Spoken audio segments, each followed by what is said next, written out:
Bennett dia bisa kabur banget. Ya, daripada harus tertrigger ya atau pengguna dari Purify. Gimana kalau Moskov tiba-tiba ternyata Entahlah, main dari depan? Aku cukup ragu kalau ngeliat Moskov Indonesia. Karena wah iya emang lumayan sih karena balik lagi ya job desk-nya mostly farming. Dan seperti yang kita lihat kalau memang ini masalah di Granger Farsianya pasti kena pok dikit susah untuk Ya, Moskov. sebenarnya. Let's go. Kiri Retail tetap. Purify tapi ya harus. Purify apa sprint?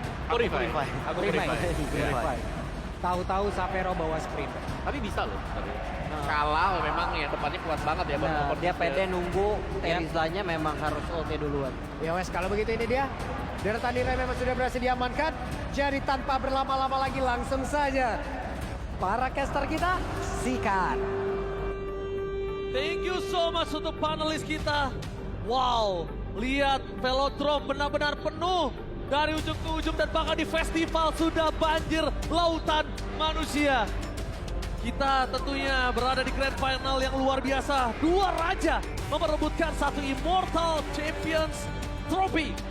Jadi mari kita berikan semangat yang luar biasa. Gue pengen juga yang di festival tepuk tangan biar yang di luar sana mendengar kalau MPL Indonesia benar-benar menggetarkan Jakarta.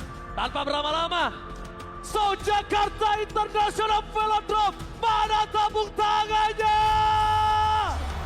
Let's go to the lane of down. Bounce back dari RRQ yang akhirnya juga membuat tamparan buat Onyx. Dan kita akan melihat kerajaan mana yang nantinya akan runtuh terlebih dahulu. Karena riset telah dilakukan dan Keyboy sudah mulai ter-trigger satu buah revitalize-nya. Onyx gak mau lagi nih mereka kalah poke, kalah dari segi bagaimana resource-nya keluar. Dan akhirnya udah mulai ditambahin lagi CC powernya nih. Yes, RPM yang kendor di Onyx di game yang tadi ini langsung mereka perbaiki. Setidaknya walaupun mereka punya satu kesempatan untuk bisa disengage, tapi setidaknya RPM-nya ditentukan dengan hal yang sama. Karena kondisi kali ini, head to head antara jungler tank dan juga jungler assassin ini akan cukup berbeda. Kairi akan cukup berat di early game dan bahkan lihat, Kairi bahkan mengeluarkan retribution-nya. Di depan sana satu buah Coach Shadow berhasil di-trip, dan bahkan perpasukan dari tim Onyx gagal mendapatkan first blood, tapi satu poin yang sangat mahal, flicker terpop up. Karena memang belum ada level 4 juga ya untuk Kairinya. Sementara untuk settlement emblemnya memang menggunakan Rapture dan Fast Devil of God untuk Toy. Mengandalkan sustainnya, namun jangan lupakan Master Assassin. Ini yang akan membuat dari Sapero akan memberikan pressure lebih besar lagi. Agak sedikit berbeda, Sans. Ini dengan Quantum ya, yang biasanya kita ngelihat untuk bagaimana Valentina kan fleksibel banget ya. Tapi lihat di arah top lane, Shadow Kill! Terbagi! Hidok yang berhasil menyelamatkan para pasukan dari RRQ dari First Blood. Tapi dibalik itu semua, dengan kondisi turtle yang terbuka, informasi yang mahal adalah Kairi tidak bisa kontes harusnya. Iya, tapi dua resource flicker tadi udah lumayan ke-trigger juga ya. Kan menjadi informasi yang cukup baik. Tapi lagi-lagi, adanya tank jungler versus assassin ini agak sedikit berat untuk Onyx bisa menguasai objektif Turtle 1. Ya, tapi Daira menunjukkan batang hidung di depan sana mencoba melakukan delay untuk perpasukan dari tim RRQ. Dan Retribution sudah pasti didapatkan oleh Sosujin. Meanwhile Ito berada di level 4. Apakah ada implosion? Dan bahkan di depan sana tertarik begitu saja. Secret Hammer penating tapi first blood di tangan para pasukan dari tim RRQ. Para pasukan dari tim Onyx. Dan bahkan Riz masih bisa selamat Sapero. Damage yang masih belum cukup karena di retail. Staking dari scaling hero-nya masih belum maksimal. Tapi turun ke bawah udah menjadi sebuah keputusan yang tepat untuk Sapero. Karena kalau tidak Onyx tadi lulata. Shadow Kill! One last hit from Kairi. Berhasil menutup jalan para pasukan dari tim RRQ. Tapi Sosujin mencoba untuk bertahan seorang diri di depan sana dan selamat. Avatar of Guardian mencoba mendapatkan Sosujin dan ter-takedown. Pertukaran yang mahal. Sosujin ditukar Keyboy, totally worth it untuk Onyx yang sedang under. Dan ini adalah masalah dengan adanya tank jungler ketemu dengan adanya hero-hero yang bisa megangin. Emang selamat dari Lutfi, tapi tidak dengan adanya Keyboy yang langsung juga nge-backup dan akhirnya Onyx menukarkan turtle yang mereka relakan untuk RRQ dengan point kill yang mereka terlihat cukup memaksa. Tapi seenggaknya ini worth untuk mereka. Tapi dengan RRQ yang memiliki keunggulan sangat besar untuk di objektif early bahkan sampai di perfect turtle, Onyx sadar tidak bisa untuk memperebutkan turtle. Yang dia perebutkan adalah point kill.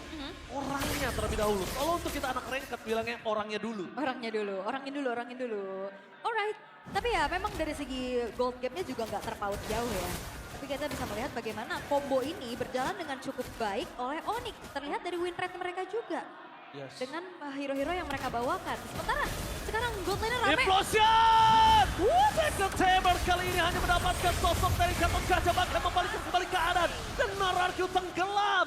Onyx benar-benar membalikan seluruh kesempatan yang dimiliki dari tim RRQ. Keunggulan dengan tidak adanya Implosion dengan Flicker. Dan Turtle yang kedua mau muncul, Onyx bisa kontes kali ini. Yes, dan juga satu buah flicker memang Implosion di combo menjadi 2 orang yang terkena. Tapi sayangnya nggak ada follow up damage yang cukup tadi. Dan terlalu dalam juga sepertinya dengan di dalam satu buah outer turret. Dan akhirnya ini akan menurunkan kembali bagaimana si tapi Sujin hati-hati. Fight time bakal coba dilakukan. Sujin udah bisa digendong oleh Lutfi. Tapi Dairon men-zoning out Sans di depan sana. Dengan Sans yang tidak ada Venom Restrict. Imitasi dan bahkan dibalikan kembali dan Retribution dari Sujin. Berhasil mendapatkan, tapi nampaknya flicker dari Lutfi berhasil mendapatkan Sujin. Following up yang belum ada membuat Sujin masih bertahan di depan sana. Lutfi yang akhirnya terperangkap di dalam perangkap sang raja. Kehilangan satu poin kill menjadi kerugian si Onyx. Lihat, gold yang benar-benar unda-undi kalau kata Budi Mongstar. Membuat RRQ hanya unggul 100 gold. Dan kalau di mata kita para caster 100 gold is nothing sebenarnya. Benar, hampir kayak nggak kelihatan ya bahkan. Dan kali ini RRQ kembali menunjukkan bagaimana mereka bisa mengontrol objektif dengan begitu baik, terutama memaksimalkan adanya tank jungler dengan begitu baik. Dairon yang memang coba untuk langsung menargetkan dirinya menuju ke arah Sans ini tidak akan nyaman Sansnya. Apalagi juga bisa mirror nantinya untuk lane jauhnya. Sementara outer turret top lane berhasil dikantongi pula oleh Toy. Keuntungan berlipat ganda kali ini berhasil untuk diamankan oleh RRQ dan Onyx. Ini lagi dalam keadaan yang cukup sulit karena Lutfi oke dia mau megang ke arah Sujin tapi follow up damage siapa? Tapi Kairi nggak boleh tumbang. Kalau Kairi tumbang ini akan menjadi sebuah masalah. PNS yang dibuka di depan sana Kairi. Shadow Kill terbagi dan bahkan outplay hampir. Dia menggagalkan sosok Kairi untuk mengoutplay. Dia adalah raja yang pernah turun ke MDL dan bangkit ke MPL. Dia Dairon. Dairon, wow satu outplay yang begitu manis. Berhasil untuk bisa mendapatkan nyawa dari Kairi dan itu adalah poin yang sangat-sangat mahal bermodalkan dengan adanya satu buah heptasis. Cukup untuk bisa memberikan damage untuk Kairi di keadaan 1v1 barusan. Apalagi dia punya Dreadnought. Jadinya dia bisa sedikit menahan apa yang sudah diberikan oleh Kairi itu sendiri. Karena kue Cedo, Iya. dan kalau tadi mungkin gak Dreadnought, itu Kairi outplay. Ya. Udah pasti FYP 1 minggu, tapi kali ini Dreadnought yang menggagalkan itu semua. Iya, jadi Dreadnought ini sangat-sangat membantu juga. Bagaimana nantinya Dairon ini bisa melakukan backstep kah? Untuk main front to back mengincar lini belakang dan itu sangat-sangat worth banget untuk Dairon. Apalagi dengan conclusive blast-nya sementara. Dengan keadaan seperti ini Onyx harusnya akan merelakan kembali turtle yang ketiga. Yes, jangan sampai mereka memakan Implosion! Sidok berhasil memakan Lutfi sebagai badan dan Keyboy. Dia cuma punya Avatar of Guardian untuk defensif, memakan berhasil dan Avatar of Guardian per defensif betul-betul keluar. Mau tidak mau, Keyboy dengan tidak adanya Lutfi, dia menjadi badan satu-satunya dan Sans. Kali dengan Venom yang dia miliki, cuma bisa melakukan clear minion. Sans is back, tapi Sans 2 game belakangan ter-shutdown gameplaynya. Iya, bener-bener dimatiin ya. Dan lagi-lagi, aduh Venom Strike. Tavero, wah langsung heavy crossbow untuk kabur ya. Tapi ada celah juga yang coba untuk dimanfaatkan oleh Kairi. Pencurian terhadap orange buff barusan juga memanfaatkan lagi waktu dan ruang. Agar setidaknya dia bisa mendapatkan farmingan. Karena dari tadi ini invasi-invasi yang dilakukan oleh RRQ sulit banget untuk dibendung. Mau diusir. Siapa yang bisa menyumbangkan damage secara cukup untuk bisa numbangin Sujin yang ada di lini paling depan? Ya, tapi Sujin belum memiliki power untuk bisa ditumbangkan oleh tim Onyx. Tapi time by time dia harusnya udah sadar kalau tank jungler itu nggak bakal sekuat itu di late game. Tapi dibalik semua para masukan dan tim Onyx, Lutfi kembali menjadi target utama. Ingat ada Skypiece dan Keyboy berhasil menangkap Toy dari backline. Mencoba melakukan zoning out. Dua tim yang terjadi. Avatar of Guardian for defensif. Mau nggak mau Keyboy harus mundur. Karena damage tidak bisa dibendung. Dan Keyboy harus ter-takedown. Skypiece menyala. 3 poin kill di tangan dari sosok Toy. Menandakan Skypiece dengan nominal stack yang tinggi.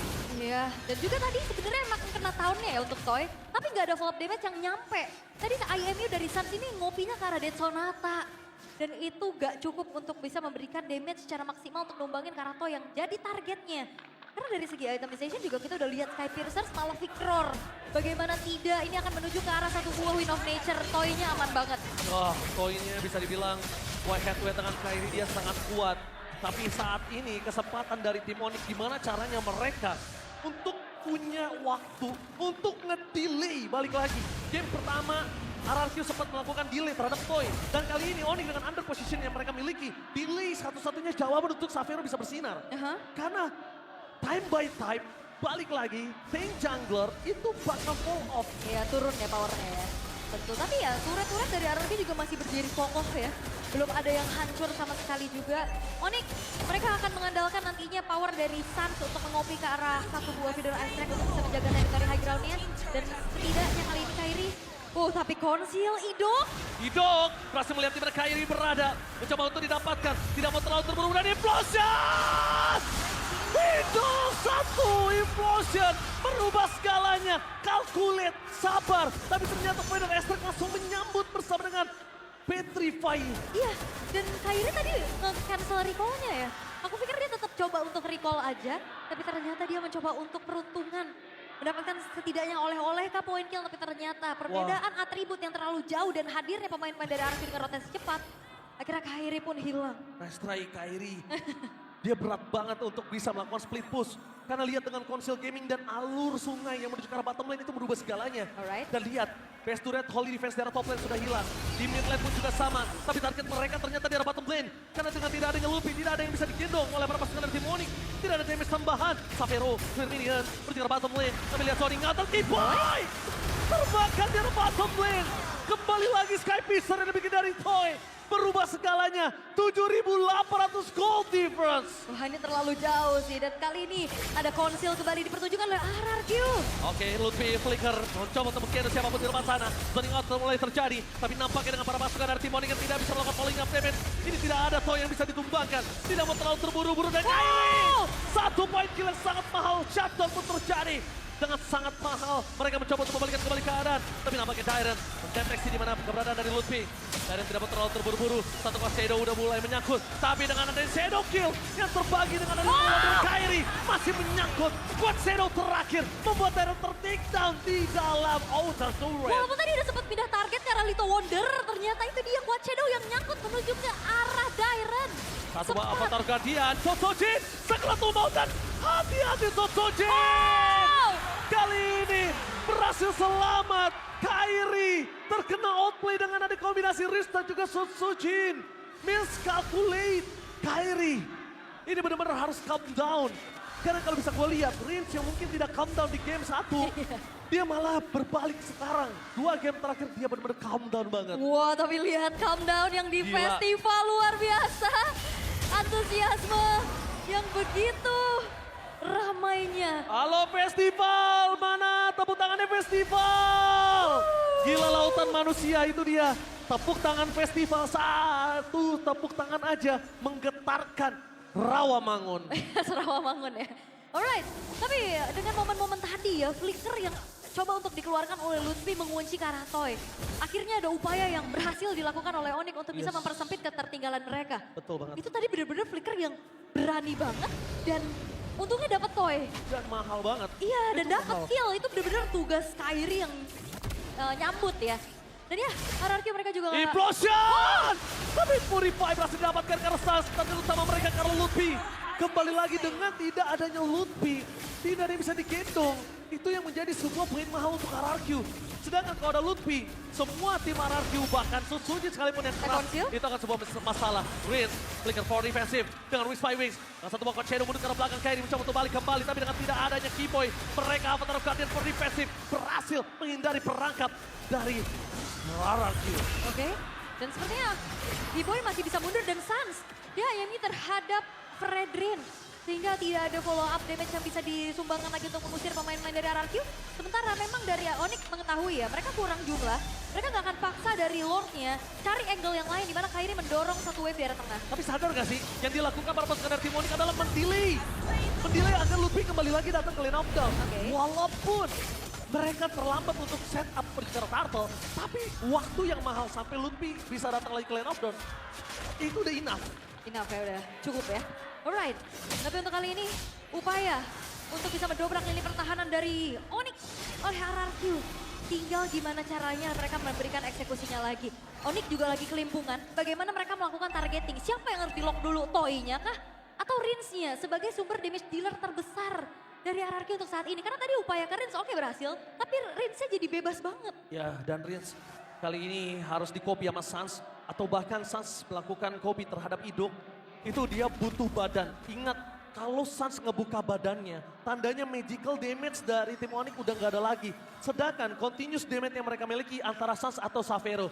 Kairi, selama nggak ada Quest Shadow, selama nggak ada Shadow Kill, Kairi nggak bisa berbuat banyak. Iya, sangat-sangat ya tertahan dari segi power hero-nya juga. Tapi memang Lordnya akan dibiarkan terlebih dahulu. Jalanin wave tengah agar ada trillion push yang akan bisa dimanfaatkan oleh RRQ. Tinggal gimana caranya Onyx mereka akan dipertanyakan defense manuvernya. Body block telah dikeluarkan oleh Suzuki. Di arah bottom lane mereka sudah membuka satu buah turret. Dan bahkan di tengah base turret, menuju ke arah top lane. Sans masih punya implosion. Target para pasukan dari tim Onyx, mereka udah mulai harus satu target. Karena kalau tidak, tim RRQ sudah bisa mendapatkan best turret dengan ompong. Dan itu dia, ompong melompong. Oh ya, walaupun memang ompong melompong, tapi Onyx masih punya kesempatan untuk memperpanjang bagaimana game ini berlangsung.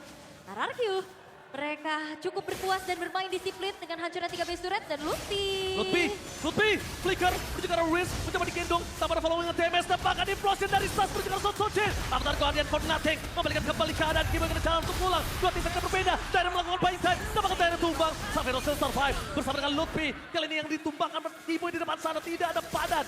Onyx tidak punya badan, Onyx punya Sans, Savero dan Kairi, mampukah mereka bertahan? Oh, mereka mau paksakah? Dengan 4 pemain mereka unggul jumlah dan sekali ini mereka bakal mengawal Warkis juga minionnya. Oke, minion yang mencoba untuk mulai masuk mencegah best turret, kamu lihat apa terjadi di implosion! Target utama mereka Savero dan terdeckdown, gak ada magical damage. Kalau Sans juga tumbang, karena sosok dari fisiknya sudah hilang. Dan ini Pacara, dua sama di depan mata untuk para pasukan dari tim RRQ. Kalau monster takedown dan tim RRQ bangkit dari kekalahan 2-0.